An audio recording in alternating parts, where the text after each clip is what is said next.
अध्याय 2 गीता का सार। श्लोक 6वां। अर्जुन की समझ में यह नहीं आ रहा था कि वह क्या करे, युद्ध करे और अनावश्यक रक्तपात का कारण बने। यद्यपि क्षत्रिय होने के नाते युद्ध करना उसका धर्म है, या फिर वह युद्ध से विमुख होकर भीख मांगकर जीवन यापन करे। यदि वह शत्रु को जीतता नहीं तो जीविका का एकमात्र साधन भिक्षा ही रह जाता है।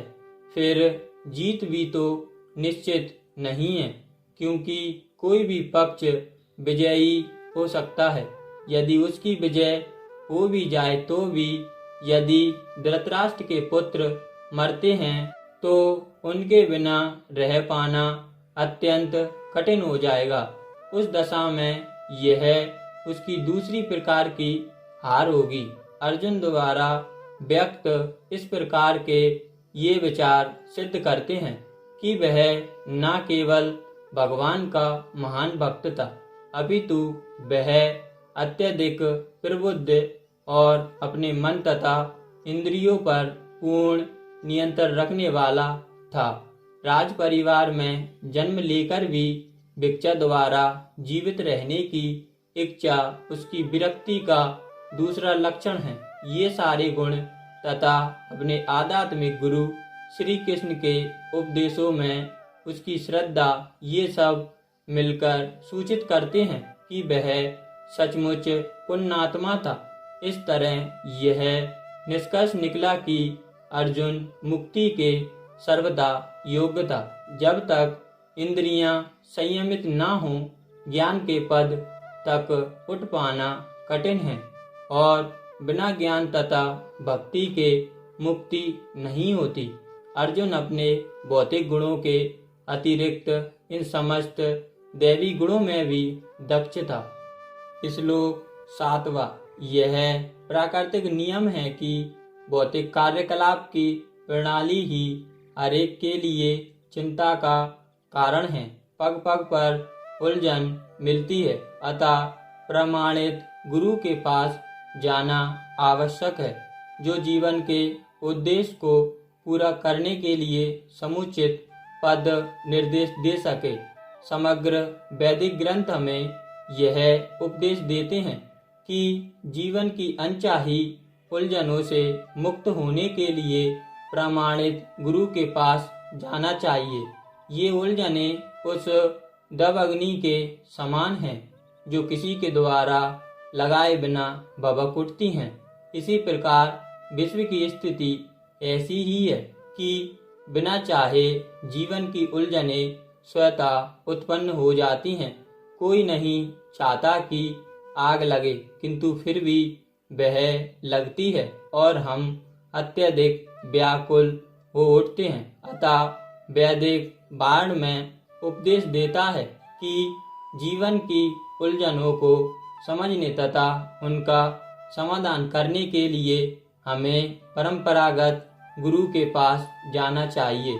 जिस व्यक्ति का प्रमाणित गुरु होता है वह सब कुछ जानता है, अतः मनुष्य को भौतिक उलझनों में न रहकर गुरु के पास जाना चाहिए। यही इस श्लोक का तात्पर्य है। आखिर भौतिक उलझनों में कौन सा व्यक्ति पड़ता है?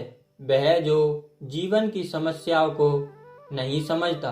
कृपण वह है जो मानव जीवन की समस्याओं को हल नहीं करता और आत्म साक्षात्कार के विज्ञान को समझे बिना कुकर सूकर की भांति इस संसार को त्याग कर चला जाता है। जीव के लिए यह मनुष्य जीवन अत्यंत मूल्यवान निधि है, जिसका उपयोग वह अपने जीवन की समस्याओं को हल करने में कर सकता है। अतः जो इस अवसर का लाभ नहीं उठाता वह कृपण है। ब्राह्मण इसके विपरीत होता है, जो इस शरीर का उपयोग जीवन की समस्त समस्याओं को हल करने में करता है। देहात्म बुद्धि बस कृपण या कंजूस लोग अपना सारा समय परिवार, समाज, देश आदि के अत्यधिक प्रेम में गवा देते हैं। मनुष्य प्रायः चर्म रोग के आधार पर अपने पारिवारिक जीवन अर्थात पत्नी, बच्चों तथा परिजनों में आसक्त रहता है। कृपण यह सोचता है कि वह अपने परिवार को मृत्यु से बचा सकता है, अथवा वह यह सोचता है कि उसका परिवार या समाज उसे मृत्यु से बचा सकता है। ऐसी पारिवारिक आसक्ति निम्न पशुओं में भी पाई जाती है, क्योंकि वे भी बच्चों की देखभाल करते हैं। बुद्धिमान होने के कारण अर्जुन समझ गया था कि पारिवारिक सदस्यों के प्रति उनका अनुराग तथा मृत्यु से उनकी रक्षा करने की उसकी इच्छा ही उसकी उलझनों का कारण है। यद्यपि वह समझ रहा था कि युद्ध करने का कर्तव्य उसकी प्रतीक्षा कर रहा था, किंतु कृपण के कारण वह अपना कर्तव्य नहीं निभा पा रहा था। अतः वह परम गुरु भगवान कृष्ण से कोई निश्चित हल निकालने का अनुरोध कर रहा है। वह कृष्ण को शिष्य तब ग्रहण करता है वह मित्रतापूर्ण बातें बंद करना चाहता है। गुरु तथा शिष्य की बातें गंभीर होती हैं और अब अर्जुन अपने मान्य गुरु के समक्ष गंभीरता पूर्वक बातें करना चाहता है। इसलिए कृष्ण भगवत गीता ज्ञान के आदि गुरु हैं और अर्जुन गीता समझने वाला प्रथम शिष्य है। अर्जुन भगवत गीता को किस तरह समझता है यह गीता में वर्णित है, तो भी मूर्ख संसारी विद्वान बताते हैं कि किसी को मनुष्य रूप कृष्ण की नहीं बल्कि अजन्मा कृष्ण की शरण ग्रहण करनी चाहिए। कृष्ण के अंतर तथा ब्रह्म में कोई अंतर नहीं है। इस ज्ञान के बिना जो भगवत गीता को समझने का प्रयास करता है वह सबसे बड़ा मूर्ख है। श्लोक 8वां। यद्यपि अर्जुन धर्म तथा सदाचार के नियमों पर आधारित अनेक तर्क प्रस्तुत करता है, किंतु ऐसा प्रतीत होता है कि वह अपने गुरु भगवान श्री कृष्ण की सहायता के बिना अपनी असली समस्या को हल नहीं कर पा रहा। वह समझ गया था कि उसका तथाकथित ज्ञान उसकी उन समस्याओं को दूर करने में व्यर्थ है जो उसके सारे अस्तित्व को सुखाए दे रही थी। उसे इन उलझनों को भगवान कृष्ण जैसे आध्यात्मिक गुरु की सहायता के बिना हल कर पाना असंभव लग रहा था। शैक्षिक ज्ञान, विद्वता, उच्च पद, ये सब जीवन की समस्याओं का हल करने में व्यर्थ हैं। यदि कोई इसमें सहायता कर सकता है तो वह है एकमात्र गुरु। अतः निष्कर्ष यह निकला कि गुरु जो 100% कृष्ण भावना भावित होता है वही एकमात्र प्रमाणित गुरु है और वही जीवन की समस्याओं को हल कर सकता है। भगवान चैतन्य ने कहा था कि जो कृष्ण भावनामृत के विज्ञान में दक्ष हो, कृष्ण तत्व वेत्ता हो, चाहे वह जिस किसी जाति का हो, वही वास्तविक गुरु है। कोई व्यक्ति चाहे वह विप्र हो, निम्न जाति में जन्मा शूद्र हो या कि सन्यासी, यदि वह कृष्ण के विज्ञान में दक्ष है तो वह यथार्थ प्रामाणिक गुरु है। अतः कृष्ण तत्व वेत्ता हुए बिना कोई भी प्रामाणिक गुरु नहीं हो सकता। वैदिक साहित्य में भी कहा गया है, विद्वान ब्राह्मण भले ही वह संपूर्ण वैदिक ज्ञान में पारंगत क्यों न हो, यदि वह वैष्णव नहीं है या कृष्ण भावनामृत में दक्ष नहीं है तो गुरु बनने का पात्र नहीं है। किंतु शूद्र यदि वह वैष्णव या कृष्ण भक्त है तो गुरु बन सकता है। संसार की समस्याओं, जन्म, जरा, व्याधि तथा मृत्यु की निवृत्ति धन, संचय तथा आर्थिक विकास से संभव नहीं है। विश्व के विभिन्न भागों में ऐसे राज्य हैं जो जीवन की सारी सुविधाओं से तथा संपत्ति एवं आर्थिक विकास से पूरित हैं, किंतु फिर भी उनके सांसारिक जीवन की समस्याएं ज्यों की त्यों बनी हुई हैं। वे विभिन्न साधनों से शांति खोजते हैं, किंतु वास्तविक सुख उन्हें तभी मिल पाता है जब वे कृष्ण भावनामृत से युक्त कृष्ण के प्रामाणिक प्रतिनिधि के माध्यम से कृष्ण अथवा कृष्ण तत्व पूरक भगवत गीता तथा श्रीमद् भागवत के परामर्श को ग्रहण करते हैं। यदि आर्थिक विकास तथा भौतिक सुख किसी के पारिवारिक, सामाजिक, राष्ट्रीय या अंतर्राष्ट्रीय अव्यवस्था से उत्पन्न हुए शोकों को दूर कर पाते तो अर्जुन यह न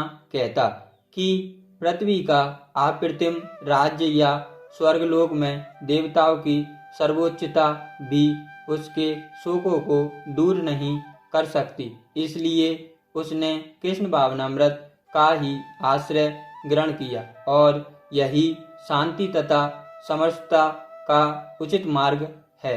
आर्थिक विकास या विश्व आधिपत्य प्राकृतिक प्रलय द्वारा किसी भी क्षण समाप्त हो सकता है। यहाँ तक कि चंद्रलोक जैसे उच्च लोकों की यात्रा भी, जिसके लिए मनुष्य प्रयत्नशील है, एक झटके में समाप्त हो सकती है। भगवत गीता इसकी पुष्टि करती है। जब पुण्य कर्मों के फल समाप्त हो जाते हैं तो मनुष्य सुख के शिखर से जीवन के निम्नतम स्तर पर गिर जाता है। इस तरह से विश्व के अनेक राजनीतिज्ञों का पतन हुआ। ऐसा अतः पतन शोक का कारण बनता है। अतः यदि हम सदा के लिए शोक का निवारण चाहते हैं तो हमें कृष्ण की शरण ग्रहण करनी होगी, जिस तरह अर्जुन ने की। अर्जुन ने कृष्ण से प्रार्थना की कि वे उसकी समस्या का निश्चित समाधान कर दें और यही कृष्ण भावनामृत की विधि है।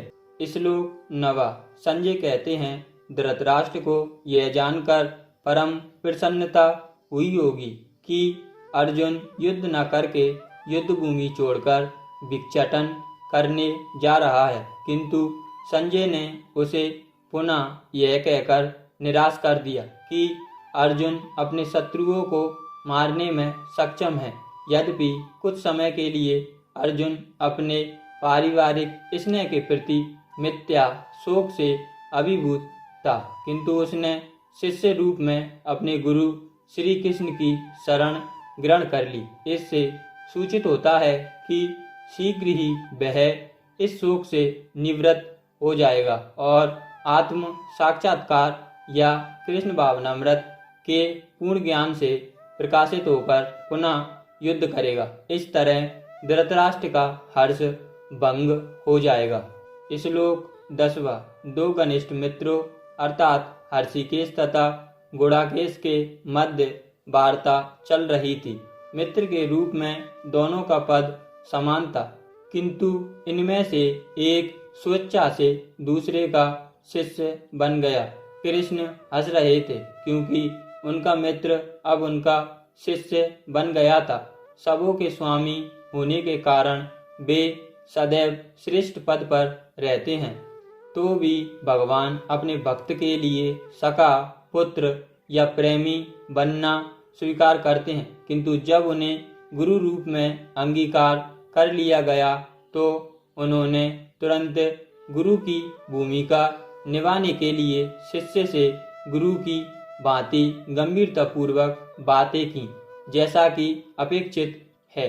ऐसा प्रतीत होता है कि गुरु तथा शिष्य की यह वार्ता दोनों सेनाओं की उपस्थिति में हुई, जिससे सारे लोग लाभान्वित हुए। अतः भगवत गीता का संवाद किसी एक व्यक्ति समाज या जाति के लिए नहीं, अपितु सभी के लिए है और उसे सुनने के लिए शत्रु या मित्र समान रूप से अधिकारी हैं।